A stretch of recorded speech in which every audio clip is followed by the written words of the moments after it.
Hi, this is How To's. This is the video number 11 of the MS Word series. In this video we are going to see how to add watermarks in MS Word. Text watermarks are often used to categorize or to show the purpose of a document with words such as draft, confidential, etc. Picture watermarks adds visual attention and a professional look with the use of imagery such as logos. So let's see how we can do this. To insert watermarks, go to Design and then click on Watermark. Here, you can select any of the default watermarks that you can see here. Just click on the watermark and the watermark will be added, like this.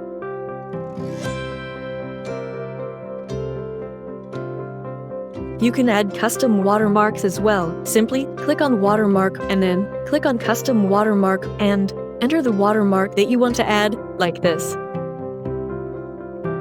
And you can change its font as well if you want, and change its color as well. Also, select whether you want to display it diagonally or horizontally, and click OK. As you can see, watermark has been added. Follow the same steps. Click on Watermark and then Custom Watermark and then click on this Picture Watermark and click on Select Picture and then add the picture like this, and same as earlier, click on OK.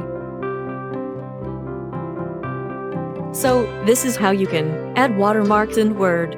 Thank you. Hope you learned something new today. Don't forget to like and subscribe this video.